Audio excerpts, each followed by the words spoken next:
یہ میں ایک ایسا واقعہ پیش کر رہا ہوں، یہ میں آپ کو ایک ایسی مثال دے رہا ہوں کہ اگر آپ واقعی مدارس کا مطالعہ کریں گے، مدارس کا رخ کریں گے تو آپ کو یہ چیزیں دیکھنے کو ملیں گی. اور مدارس میں آپ کو یہ چیز دیکھنے کو ملے گی کہ اگر حفظ کے طالب علم کو یا کسی بھی طالب علم کو صبح سبق یاد نہیں ہے تو اس کو چائے نہیں ملتی، اور اگر کوئی ماہانہ امتحان میں فیل ہو جاتا ہے تو اس کا کھانا بند ہو جاتا. بھائی یہ حالات ایسا نہیں کہ ظلم ہو رہا ہے، یہ حالات اس لیے آ رہے ہیں کہ کسی چیز کی قدر کرنے کے لیے اس کو تھوڑی دیر کے لیے غائب کرنا پڑے گا، غائب کرنا پڑے گا. اللہ ہم سے غائب ہے، اللہ ہمیں نظر نہیں آ رہا ہے، اللہ کو بغیر دیکھے ہم اس پر ایمان لائیں، یہ تو کمال ہے، یہ تو کمال ہے. نبی اکرم صلی اللہ علیہ وسلم کا فرمان عالی شان ہے کہ بھائی وہ 14ویں صدی کے بعد آنے والے مسلمان جو مجھ پر ایمان رکھیں گے، جو میرے رب پر ایمان رکھیں گے، جو قرآن کو بن دیکھیں، یعنی ان کو یہ نہیں پتا کہ یہ منزل من اللہ کتاب ہے، اس بات کا انہیں کوئی علم نہیں ہے کیونکہ ان کے سامنے قرآن کا نزول نہیں ہوا ہے، انہوں نے میری ذات کو نہیں دیکھا ہے، انہوں نے اللہ کو نہیں دیکھا ہے. اگر اس حالت میں بھی اللہ پر کوئی یقین کامل رکھتا ہے، رسول اللہ پر کوئی ایمان کامل رکھتا ہے، قرآن کو آخری کتاب مانتا ہے، منزل من اللہ مانتا ہے، تو میں رسول اللہ انہیں خوشخبری دیتا ہوں، انہیں مبارکباد پیش کرتا ہوں. کس بات پہ؟ اس بات پہ کہ انہوں نے نہ تو اللہ کو دیکھا ہے، نہ رسول اللہ کو دیکھا ہے، نہ قرآن کو اپنی آنکھوں سے اترتے ہوئے دیکھا ہے. یہ ساری چیزیں انہوں نے نہیں دیکھی ہیں، آخرت کو انہوں نے نہیں دیکھا ہے. وہ میرے کہنے پر، اللہ کے بتلانے پر ایمان لا رہے ہیں. اس وجہ سے غائب پر ایمان لانے کی وجہ سے ان کی عظمت بڑھ جاتی ہے، ان کا مقام بڑھ جاتا ہے. اس کی بہت ساری روایات ہیں، وقت کی قلت ہے، میں صرف یہی عرض کرنا چاہتا ہوں کہ لوگوں ہمیں اس بات کی آج کے ان کٹھن حالات میں ضرورت ہے. حالات ہمارے اوپر کیسے ہیں اس کو اسٹیج سے بیان کرنے کی ضرورت نہیں ہے. یہ سوشل میڈیا آپ کو ہر سیکنڈ باور کرا رہا ہے کہ بھائی ہندوستان میں حالات کیسے ہیں، پوری دنیا کے اندر عالم اسلام میں مسلمانوں پر کیسے حالات ہیں. یہ کسی اسٹیج سے بیان کرنے کی ضرورت نہیں ہے. ہر اگلا سیکنڈ پچھلے سیکنڈ کی ترجمانی کرتے ہوئے بتا رہا ہے کہ کس ملک میں مسلمانوں پر کیا حالات ہیں. اور اگر آپ غور کریں گے، آپ سلف صالحین کی تاریخ کو اٹھا کر دیکھیں گے تو انہوں نے اس کا علاج بتایا ہے کہ جب بھی تمہارے اوپر حالات آ جائیں تو تمہارا اس میں قصور یہ ہوتا ہے کہ تمہارا اللہ سے تعلق کٹ جاتا ہے. تو اس موقع پر تمہیں یہ کرنے کی ضرورت ہے کہ اللہ کے ساتھ تعلق کو مضبوط کریں، اور اللہ کے ساتھ تعلق کو مضبوط کرنے کے لیے ہمیں اتباع رسول کرنی پڑے گی، اور اتباع رسول کے لیے ہمیں علماء کا دامن تھامنا پڑے گا، ہمیں علماء کے ہاتھ میں ہاتھ دینا پڑے گا، ہمیں علماء کی باتیں سننی پڑیں گی. جو وہ باتیں بتائیں گے، جو وہ طریقہ بتائیں گے، اس کے اوپر ہمیں عمل کرنا پڑے گا.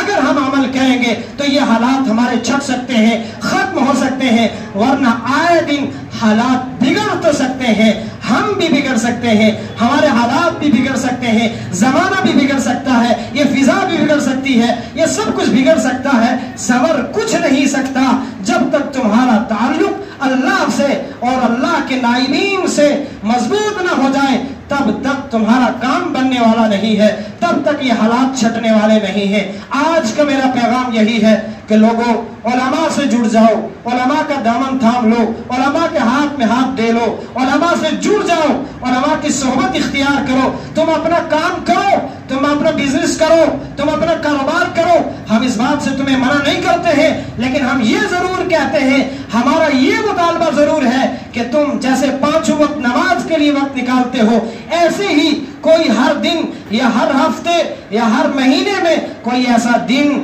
کوئی ایسا گھنٹہ اور منٹ نکالو کہ جس میں علماء کی صحبت اختیار کرو. اور علماء کا مطلب وہ نہیں کہ وہ گپ شپ والے علماء جن کا سینہ علم سے کوڑا ہے، جن کا جسم عمل سے کوڑا ہے، ان علماء کی بات نہیں کر رہا ہوں. میں قرآن کی یہ آیت پیش کر کے علماء کی پہچان بتا رہا ہوں. انما یخشی اللہ من عبادہ العلماء، کہ انہی علماء سے اپنا تعلق مضبوط کرو جو دن رات میں تنہائیوں میں اللہ سے ڈرنے والے ہیں اور جن کا تعلق خود اللہ سے مضبوط ہے، وہ آپ کا تعلق بھی اللہ سے مضبوط کروائیں گے۔ لوگوں، علماء سے جڑو اور علماء حق سے جڑو، علماء سو سے اپنے آپ کو بچاؤ، اپنے اعمال کو بچاؤ، اپنے کردار کو بچاؤ، اپنے بچوں کو بچاؤ، اپنے بچوں کو ایسے مکتب اور ایسے مدارس کے اندر تعلیم دو کہ جہاں کوئی اچھا استاد، اچھے عقیدے والا، اچھے اعمال والا، اچھے علم والا ملتا ہے، وہیں اپنے بچوں کو بھیجیے۔ میری یہی آج کی تقریر تھی۔ اللہ تبارک و تعالی مجھے اور آپ کو کہنے اور سننے سے زیادہ عمل کی توفیق عطا فرمائے۔ وما توفیقی الا باللہ۔